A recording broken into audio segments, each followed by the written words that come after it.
Well, today officially marks the end of Kevin Page's term as Canada's first parliamentary budget officer. Page is a career public servant who somewhat reluctantly accepted Prime Minister Stephen Harper's invitation to head the new Accountability Office back in 2008. And through his 5 tumultuous years in the job, Page has often found himself in the crosshairs, the target of conservative criticism and name-calling with his papers on the Afghan war, F-35s, and the state of Canada's finances. He walks out today none the worse for wear and with some ideas and advice, but very few regrets. Joining me now, the newly retired Parliamentary Budget Officer, Kevin Page. I should say, so far, the only Parliamentary Budget Officer. Well, welcome to retirement, I guess, for the time being. I want to get to that in a minute. But here's where I want to start. Take me back to the beginning of your mandate. When did you have the first inkling that things weren't going to work out between you and the government?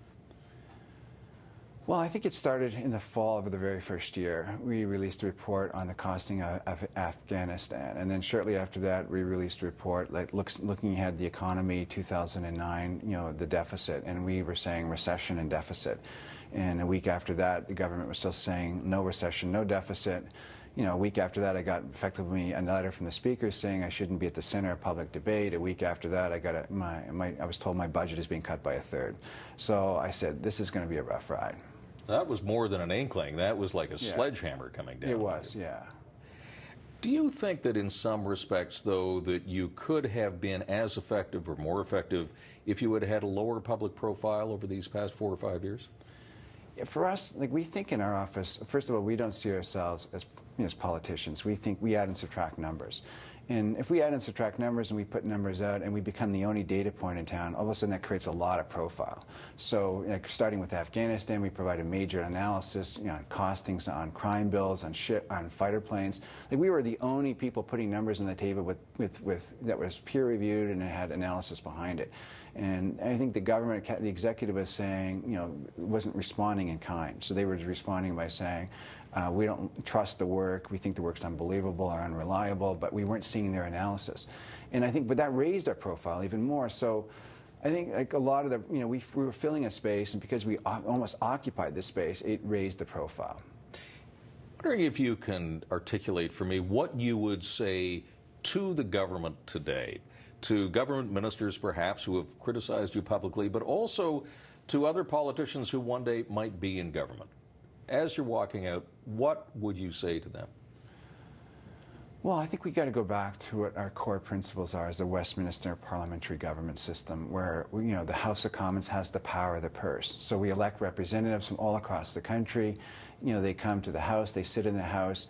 They should be scrutinizing spending. They should be scrutinizing changes in tax legislation. And we should recognize that that's a noble job to do this. Like holding the government to account or holding the executive to account is a very noble job. And we should give them the information that they need to do that job. And I think if we do that, I think we'll achieve better outcomes. And I think the institutions will strengthen. I think what we're seeing right now is we're weakening our institutions. We don't give them this information. We undermine Parliament. Parliament gets more disconnected from Canadians. But this is a big problem. And I think there's a big body of literature that says when legislatures can't hold the government to account, nations fail. And I think as a country we need to wake up to this issue.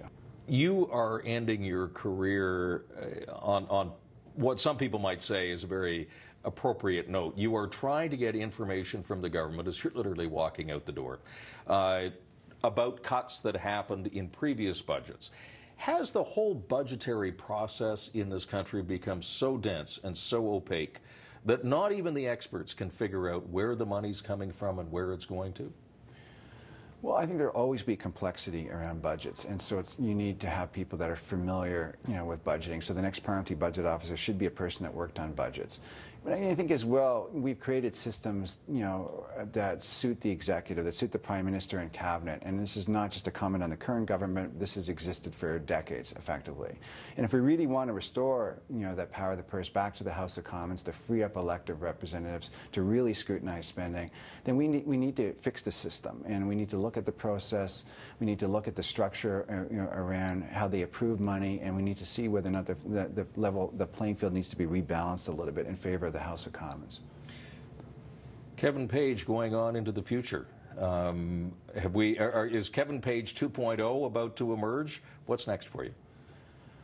Well, there'll be some decompression, some unemployment, some golfing, some bike riding, and yeah, some job search as well. And I'm talking to different universities and other opportunities. So yeah, there'll be a 2.0 for sure.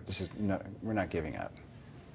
The single greatest lesson that you've learned in the past 5 years is what? Change is difficult. Just that. Just that. Kevin Page, it's been a great pleasure over these years having you on this show, and I thank you very much for your time and wish you all the best. Thank you. As you go on to your other life. It's an honor. Thank you very much.